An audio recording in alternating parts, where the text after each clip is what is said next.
masih bersifat khusus. Tadi sudah kita buat menjadi kalimat positif, sekarang kita akan merubahnya menjadi kalimat yang berupa kebaikan yang bernilai universal. Misalnya, wajib tiket, berarti kebaikan yang bersifat universal apa?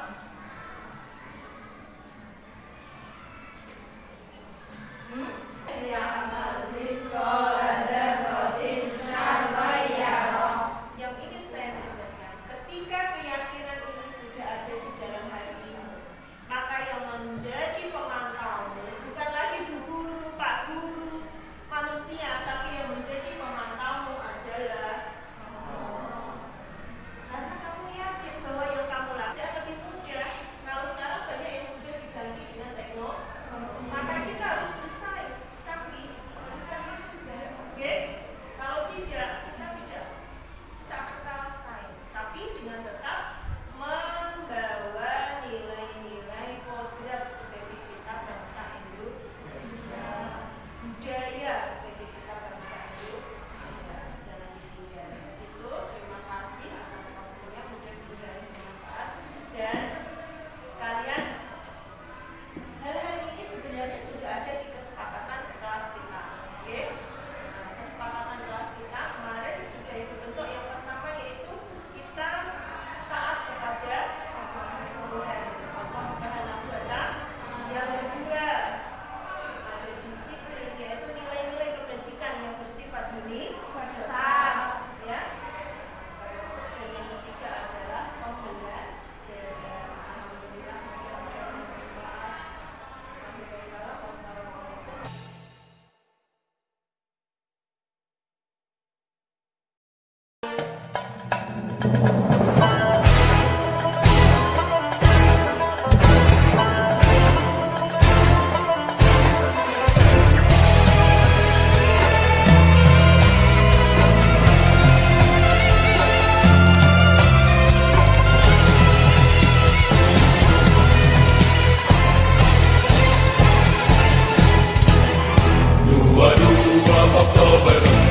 Kalau kelas 2, kelas 3 itu mereka hanya diberi keterampilan bagaimana cara mengalihkan perkalian 1 sampai 9 dan tidak ditekankan hafalan perkalian 1 sampai 9. Itu nanti sampai MTS sampai SMK, itu juga masih sulit untuk mengerjakan matematika karena dia tidak menghafal.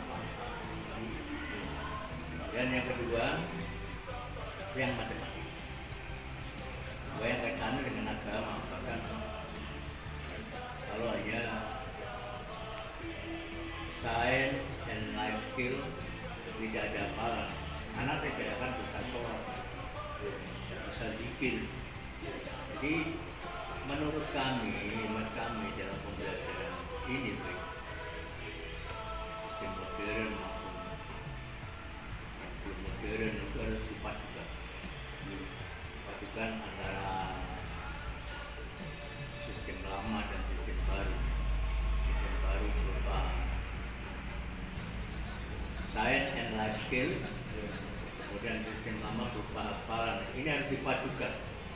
Kalau hafalan itu dihilangkan sama sekali, terutama untuk pelajaran agama, kan tidak mungkin kita sholat itu tidak hafal, kan tidak mungkin. Kemudian termasuk juga pada pelajaran produktif itu juga ada rumus-rumus yang harus dihafal. Mama, fungsi itu jaraknya harus sekian inci. Dan pelajaran-pelajaran yang lain untuk itu menurut saya tetap harus dipadukan antara sistem lama berupa hafalan dan sistem baru. Saya berharap nanti jika ada anak yang karakternya kok begitu tidak menyenangkan di hati, jangan kemudian kita main fisik. Nanti walaupun kita mau membenarkan tapi dengan cara-cara yang keliru, ya bisa kita dikelirukan oleh yang lain. Bagaimana kemarin ada yang kantor sholat ya, maaf,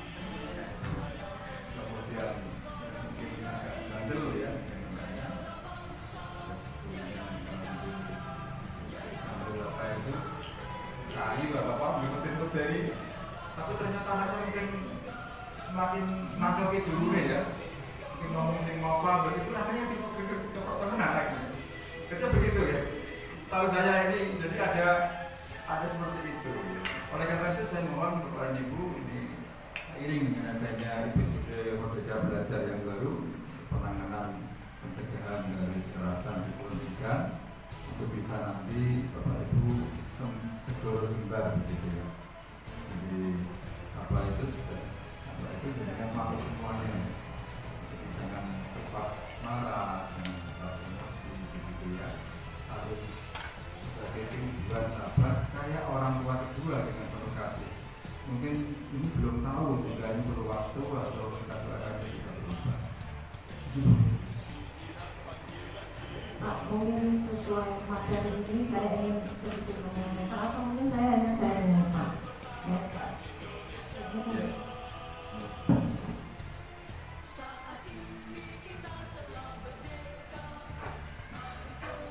Jadi tahu tidak itu setahu saya kita menyampaikan pada siswa, tapi tahu tidaknya bukakan bahwa begitu ya.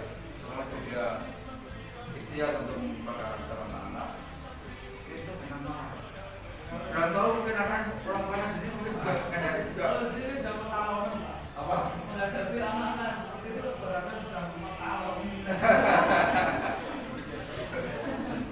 Sudah anak-anak dari karena dari input anaknya memang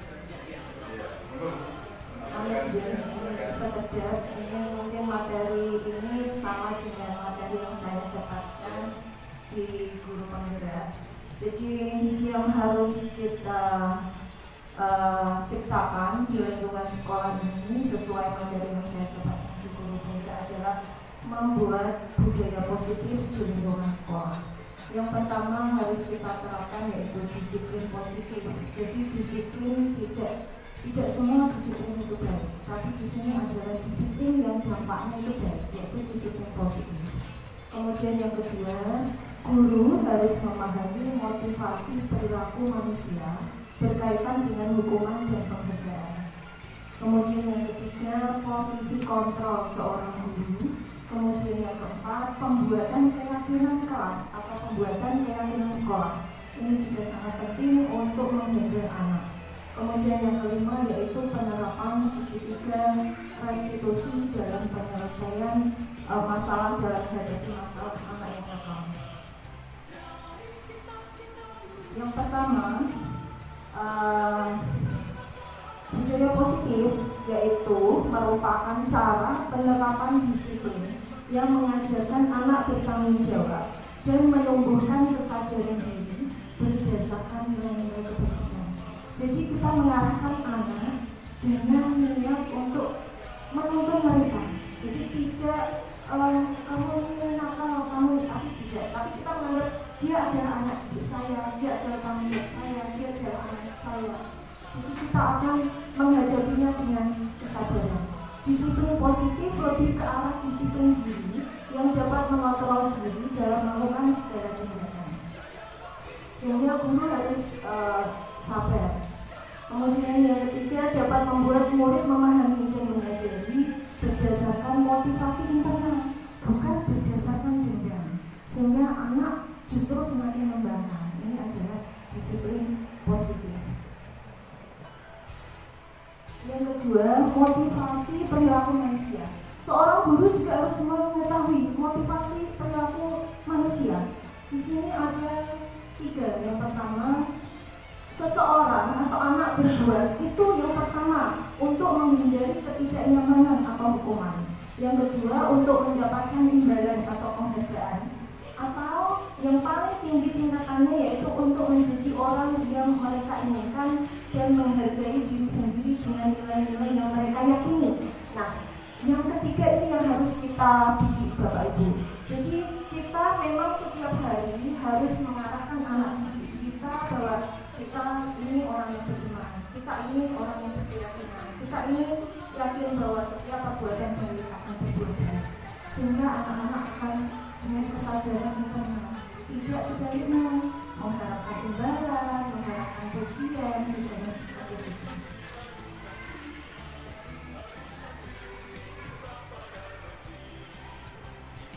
Dan motivasi internal ini adalah yang paling baik Bapak Ibu. Kemudian, nah ini yang sering terjadi, posisi kontrol seorang guru. Posisi kontrol itu ada 5 Bapak Ibu. Yang pertama yaitu posisi kontrol sebagai pendukung. Mungkin ini kita sering terapkan di rumah di anak-anak kita. Kamu nggak boleh ini ya, awas kalau kamu begini nanti kamu saya pukul. Ini maksudnya posisi kontrol sebagai pendukung. Kemudian yang kedua, membuat rasa bersalah. Kamu sudah bersalah, kamu melakukan ini. Nah, ini menjatuhkan anak. Kemudian yang ketiga, posisi sebagai teman. Kita menanganinya dengan rasa legowo, dengan sabar. Kemudian yang ketiga, pemantau, yaitu posisi di mana kita menindak anak tapi berdasarkan data-data, misalkan absensi, misalkan kenakalanmu sampai di sini, kamu bolos berapa kali. Ini maksudnya ke pemantau. Dan posisi yang paling bagus sebenarnya adalah di posisi manajer, yaitu kita mendekati anak dengan cara yang baik. Kemudian kita bertanya kepada anak, kamu sudah berbuat ini, solusinya bagaimana? Jadi membagikan rasa tanggung jawab pada diri anak, sehingga kalau masih tidak konsekuen, baru kita akan lihat tindak lanjut yang selanjutnya. Kemudian ini yang sangat penting, pembuatan keyakinan kelas. Ini saya sudah buktikan Bapak Ibu. Jadi saya sendiri, kita sebagai orang Islam, apalagi banyak sekali dasar-dasarnya, misalnya dalam surat Al-Zalzalah, Allah Subhanahu wa taala berfirman, "Faqiyamal mithqala dzarratin khairan yarah, wa faqiyamal mithqala dzarratin syarran yarah." Setiap perbuatan baik atau buruk pasti akan ada hasilnya. Pun kita sebagai guru, kalau berarti kita kan menanam, nanti pasti kita akan dapat hasilnya. Seperti itu. Maka motivasi ini juga kita tanamkan ke anak didik kita. Misalnya dalam hal menangani sholat, saya juga seperti itu. Jadi ada absensi, tapi semua saya kembalikan ke keyakinan kelas. Ketika keyakinan kelas itu berjalan dengan baik, maka nanti akan saya berikan nilai yang baik kepada mereka. Sehingga saya kembalikan bahwa yang mengawasi kalian bukan saya. Kalau saya hanya mampu memberi nilai, tapi kalau Allah Subhanahu wa taala akan mampu memberi segala nilai yang dimiliki. Jadi keyakinan kelas ini sangat penting. Dan saya terapkan di 10 TP SMA, dan alhamdulillah anaknya bisa terkontrol. Juga di kelas 10 yang lain. Kemudian yang terakhir yaitu segitiga restitusi. Segitiga restitusi yaitu penyelesaian masalah dengan tanpa masalah. Apa itu? Yaitu ada 3 tahapannya. Yang pertama yaitu menstabilkan diri. Jadi kita tanya kepada anak, kenapa kamu berbuat salah? Ini sudah jadi apa? Kemudian kita, kenapa sampai berbuat salah? Ini maksudnya validasi tindakan yang salah. Kenapa alasannya kok sampai telat? Misalnya, kenapa alasannya kok dia blurut? Ini validasi tindakan yang salah. Kemudian kita, kalau mungkin langkah 1 dan 2 kita selalu lakukan, tapi kita tidak pernah melakukan langkah yang ketiga, yaitu dikaitkan dengan keyakinan kelas. Sesuai tidak dengan ajaran agama, sesuai tidak dengan keyakinan kelas kita, tahu tidak konsekuensinya. Nah, kalau kita kaitkan seperti itu, berdosa apa tidak? Bagaimana caramu agar kamu tidak berdosa? Apa yang akan kamu lakukan? Ini adalah segitiga restitusi. Sehingga anak sadar, oh ya, saya tidak salah kepada bu guru, saya tidak salah kepada teman, tapi saya salah melanggar aturan Tuhan. Demikian Bapak Ibu, terima kasih sekali. Dan ini adalah momen yang sangat penting karena kebetulan ini adalah program dari guru penggerak dan harus diupload di PMM Pak. Keterkaitan dengan kepemimpinan sekolah Pak, terima kasih sekali. Ini adalah Tuhan yang mengatur. Dan saya sangat berterima kasih sekali kepada Bapak Dr. Anies Haji Sultan, Magister Manajemen. Beliau sangat berbudi banyak, saya sangat berhutang budi banyak pada beliau karena saya tinggal di sini dari tahun 1992. Saya banyak belajar dari beliau dan saya banyak sekali meniru apa yang beliau lakukan. Jadi saya dalam banyak sekali hal, kemarin saya membuat trapesium diri tentang seseorang yang paling berkesan dalam hidup saya adalah beliau, karena saya dari keluarga tidak mampu, saya dari keluarga yang tidak tahu tulis dan baca, tapi beliau selalu memotivasi saya. Saya tidak, dulu saya menikah kemudian punya anak belum di sekolah Pak, beliau yang memanggil saya untuk ke sekolah dan selalu memotivasi saya untuk selalu maju. Begitu, terima kasih Mbak. Saya tidak bisa menulis apa-apa, tapi luar biasa, mungkin yang hidup di jiwa saya adalah jiwa beliau, karena saya meniru apa yang beliau contohkan, walaupun tidak semua, jauh sekali, karena beliau sungguh luar biasa. Demikian dari saya, dan kepada Bapak Ibu Guru semua saya juga sangat berterima kasih atas waktunya. Terima kasih Bapak Sugiono. Wassalamualaikum warahmatullahi wabarakatuh. Baik, terima kasih tepuk tangan untuk Ibu. Senang sekali ada di sini hadir guru dari SMA Gunung yang ikut dalam program sebagai guru penggerak. Ini pun juga termasuk dari bisa meningkatkan rapot pendidikan. Dimana kalau ada guru, semakin ada guru semakin bertambah, nanti juga rapot pendidikan kita pun juga akan meningkat dengan adanya guru aktif dalam platform kita mengajar. Cuma guru penggerak ini kan dengan itu senang sekali mengapresiasi, kemudian nanti bisa menerapkan apa yang ada di program guru penggerak ini untuk diterapkan di sini. Ibarat ilmu itu nanti buahnya mudah-mudahan akan bisa dinikmati oleh segenap sivitas akademika di SMK NU. Kepada Ibu, jadi yang pertama kita terkait dengan nilai Bapak Ibu, karakter banyak sekarang ini dan prihatin ya, bahwa problem nilai karakter anak-anak ini dengan majunya teknologi, dengan majunya informasi, seiring dengan program apa ini, rasionalisme, sekularisme, materialisme, ateisme, menjual pada agama, hedonisme, senang-senang, maka generasi Z yang terkategori mudah rapuh ini kurang tangguh dalam menghadapi berbagai macam hal ini, cenderung bersuku pendek dan cenderung mudah untuk terkoyak gara-gara masalah sepele.